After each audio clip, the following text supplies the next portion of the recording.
Hey, what's up guys? I'm Troy, and if you're new here, this is my electric converted Jimny Katana SJ410 imported from Indonesia. I've had it converted for about 4 months now. I've made a couple upgrades. I've got some real world data that I want to use to answer all the questions from the last video that I did. And yeah, it's been running really well. Motor's been performing a lot better than it was my original video, and that came from doing some tweaks to the controller right here. That's an All-Trax 500 amps DC series motor controller, and the issue I was having before I did my last video, where I was saying that the motor was a little underpowered, maybe a little small for this application, was the battery that I was running wasn't powerful enough. It was a Novik 72 volt lithium ion drop-in golf cart battery, and the issue with it is it wasn't a true 24S battery pack. It's only a 22 or 23 module battery pack, and the BMS can only draw about 250 amps continuously from those battery modules.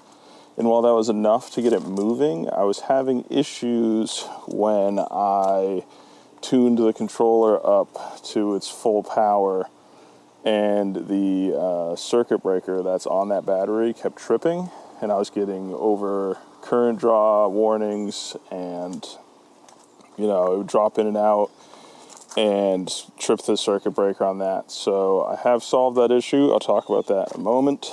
But yes, I'm getting much better performance, and with my battery upgrade, I'm now getting much better range. So a lot of those it could only just barely be a grocery getter concerns I was getting down in the comments, a lot of those have been solved now. I do have a couple more upgrades coming in the future, but I'm very happy with this conversion so far. It's so nice. I travel a lot for work, so the vehicle sits for a couple months at a time, and I don't have to worry about it when I come home. Just leave the batteries down at 80% so that they have room to balance. I just walk out the door, jump in, turn the key, drive away. It could not be easier. You're not worried about gummed up fuel lines and gummed up carbs, overheating, coolant going bad. I've had really good luck with it so far. Really enjoying it. But with the more power that I'm getting out of my new batteries, I can leave the transmission, and I usually go between second and fourth gear, but I can pull up to a stop sign in third gear, step on the brake, put my foot down, cruise right away. No problem. It's been really good. Hills are still a bit of a challenge with this motor, but we have some remedies for that. Maybe I'll talk about it later in this video. But yeah, this is the D&D Motors 7-inch low performance line of motors. And I did this more of a proof of concept build. This is my first time ever converting a vehicle to electric. I didn't have a very big budget as I was going through it, so I wanted to make sure I liked the way it drove, I liked the concept and all that before I really sunk my teeth into upgrading all the major components and seeing how it worked. So I have actually been really happy with this motor. With the new batteries, I'm able to push it a lot harder, and I'm getting about 60 miles an hour top speed, and I never saw that with the gas engine of this thing, honestly. It's not a highway machine. It is for running around town, off-roading, stuff like that. And yeah, it's perfectly happy at those speeds. Keep up with traffic, no problem. Not that there is any traffic here that's going 60 miles an hour, but especially around town, zipping stop sign to stop sign, no problem so far. Yeah, I've been really happy for such an affordable option to exist brand new in the aftermarket. Pretty mind-blowing in today's economy. DC to DC converter has been working really well. It's been keeping that 12 volt battery topped up, no problems. Lights, windshield wipers, radio going. Haven't had any problems with it. Keeps it a nice, steady 13.6 volts. Keep an eye on it with my voltmeter all the time. No problems there. Controller's been good. It did take me some time in the software to figure out how to set my torque and speed curve correctly. But once I got that dialed in, that's where I unlocked a lot of that extra power from this motor from. I just had it on the stock speed and torque curve before. I think that was limiting my top speed as well as my, off the line stop sign to stop sign performance. So that has made a big difference. Just taking my time, getting into the controller settings and setting that like initial torque bump when the throttle comes online, and how that all goes. So yeah, if you're doing a swap like this or researching a swap like this, those are the little things that you're going to find out. This is my first time, like I said, so I'm not mad at myself for hating the motor I bought when I first set it up. But, you live and you learn. It's all learning experience. That's why we do stuff like this. Yeah. So, yeah, that's it for under the hood. I've been really happy with the way all this stuff is going on and performing. Let me talk about my new batteries that I got, and I'll keep this short and sweet so that we can just get this update out there. I love you guys' questions you've been putting under my Instagram videos and my YouTube videos. I love to see the thoughts you guys are having on what, projects you might have coming down the line and stuff like that. So please keep it coming. Hit that like button, drop a comment on thoughts how I can improve this setup, thoughts on something you're looking to do, or just anything. I'm a father now. I got nothing else to do besides check these comments, so let me know. Let's move on to the batteries. Thank you. All right, well, we're in here turning around to get the light on the new batteries. I just want to mention how driving with no clutch has been going, and it's honestly super easy. So I have the clutch pedal just tucked behind the carb'd there. You guys just got a free peep show of my feet. If you want to support this project any further financially, hit me up.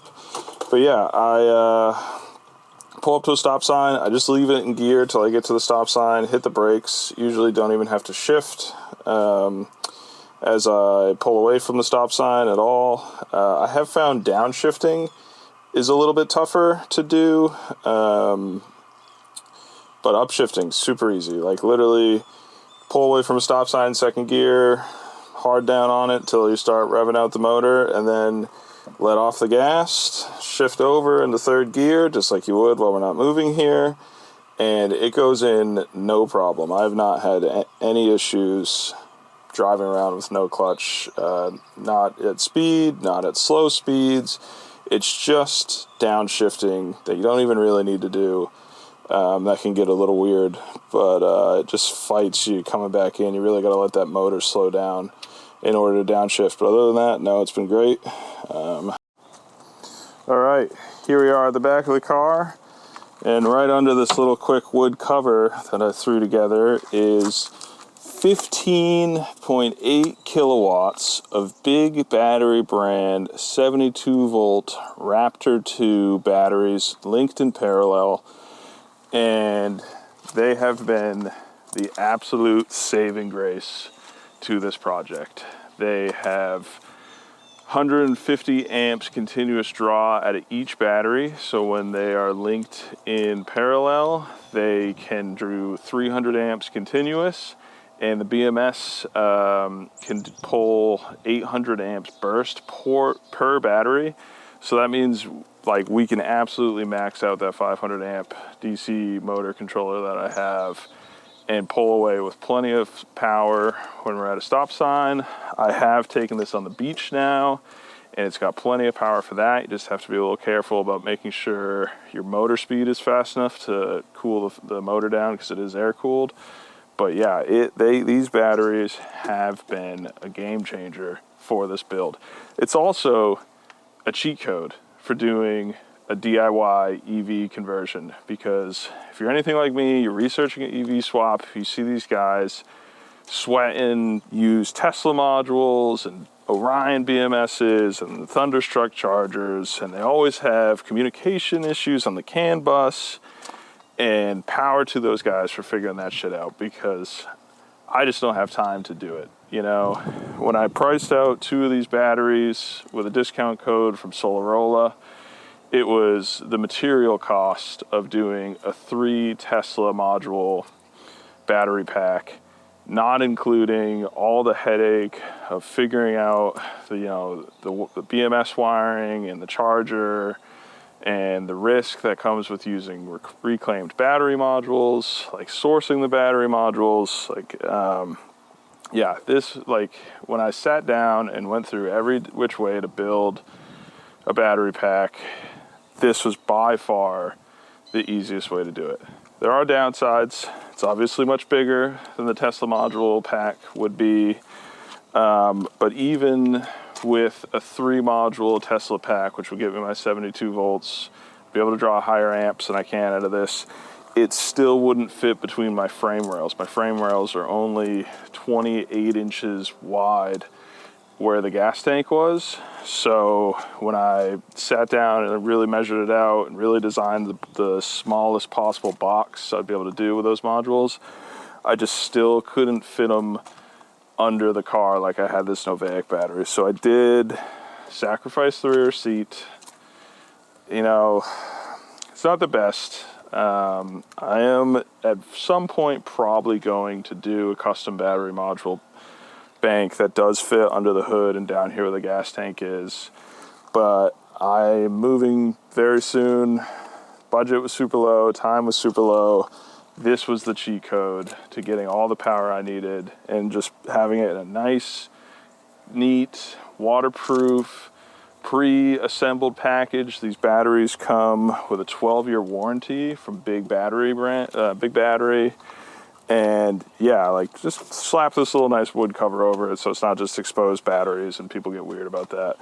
But for now, I just have my charger mounted up there. I don't know if you can see that. And then under my seat, I have a junction box with the parallel bus bar mounted, and that's working great. They've been really good. Like, I don't know what else to say. It's been the cheat code for me. 72 volts for a nice little whip like this, the speeds and range I'm trying to do. It's all you need. And you can get these pre-assembled, warranty-backed, big name brand batteries just shipped straight to your door. It took me an hour to install these. I just had to figure out where I was going to put them, cut my wires, done. Charger works perfectly great. Just direct current charger. The BMS disconnects when it gets the voltage. Charger reads that, shuts off. It's just, I've seen so many projects get stalled out on battery issues, and is this a forever solution for everybody? Probably not. But for a lot of you guys out there, this is all you need. I guarantee you can link up. You can link. They sell kits to 3 of these to link in parallel. That's 22 kilowatts of power, I believe. That's easily 100 miles of range in most builds. Like, that is plenty of performance for most people. I just could not fit a 3rd one. I'm already struggling with all the weight back here. But they're not really much heavier than a Tesla battery pack would be. And Nissan Leaf modules, like, you need so many of them. This was the way to go. And I'm going to recommend this to everyone I know who's trying to replicate this build. If you can get away with it, make it a 2-seater or fit these somewhere else. In a Samurai, these will fit under the hood. They will not fit under the hood here. I'm not sure about between the frame rails on a Samurai, but this thing is just so much narrower and shorter than a Samurai that I couldn't make it happen. But yeah, like, this is the cheat code. Using these pre-made golf car batteries, even the netgain Warp 9, all their specs are at 72 volts DC. Like, you know what you're getting. It's tried and true.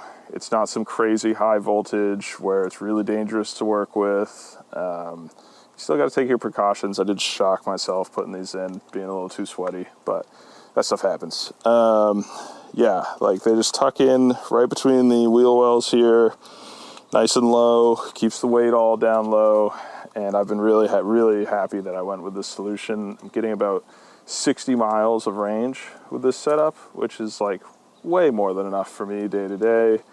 I just, cruise downtown, cruise over to my parents' house, brother's house. Every like 2 days, I just plug in overnight. Takes, 7 or 8 hours to charge back up from the 20 to 30% I leave it at. Wake up in the morning, it's good to go. I got solar on my house on the backside, and that produces 3 times the amount of power that these batteries take to charge up every single day in the summer. So I don't know. It's a win to me. If you are considering doing your own DIY EV, you need to look into the solution. It is just easier. Even on the Hyper 9 low voltage, that operates between 64 and 125 volts, I believe. So you can easily run these 72 volt batteries, be right in that sweet spot for some voltage, right in the middle there. I don't know. I couldn't recommend doing this solution enough, honestly. If you check out Solarola on YouTube, he's been doing EV swaps and cool little EV projects for years. He uses these batteries. I actually got a discount code from him. I did reach out to Big Battery, and they're like, we have no idea who you are. But, whatever. And yeah, like he made a solar-powered pontoon boat out of 4 of these. Like, it's the way to go. Build, like, you don't have time to build. We're all just guys. We all have full-time jobs. I got a full-time job. I have family, traveling, all this stuff. I don't have time to be building the battery pack because I barely have time to be doing the project to begin with. So for me, the little bit of performance sacrifice, the little bit of space density sacrifice for the batteries, well worth the trade-offs of just having a drop-in, powerful enough solution to get my car back on the road, driving around, nice and easy. I just look into it. If you're truly considering doing an EV swap, it's absolutely worth looking into. But yeah, so there they are right there. Just, I don't know if you can see that, but 2 of them side by side, bolted through the floor, rock steady. Couldn't recommend it enough. It is the cheat code to getting projects like this through the finish line as fast as possible. Thought I hit a winner with this Novaic 72 volt battery pack, but just wasn't powerful enough for my needs, and it doesn't allow you through the BMS to connect them in parallel. Wish I had saw that before I ordered them, but it was just, in their user manual, which I did not read thoroughly enough. I will admit that. But yeah, if you're going to get any of these batteries, make sure they can be linked in parallel so you can take advantage of all the amps that you can draw in that setup. Big Battery allows you to do parallel. I believe Lithium Rhino has a couple different battery form factors that I looked at that would fit a lot of different vehicles. They even have like 170 amp hour 72 volt battery that would fit in the trunk of most vehicles. So you just drop that right in the trunk, 70 miles of range all day, every day, like no problem. Especially on a AC motor. But yeah, this has been my performance unlocker right here. These batteries, can't say enough good things about them. So I'm gonna wrap this up. Trying to keep it short. I know we're already at like 20 minutes. But any questions you have, any suggestions you have, thoughts, comments, feelings. I know a lot of people actually hate this EV project because they don't understand propaganda, I guess. I don't know what their problem is. But yeah, please let me know in the comments. Give me a like if you liked it. Don't dislike it, please. And yeah, hope you have a great day. Thanks for watching.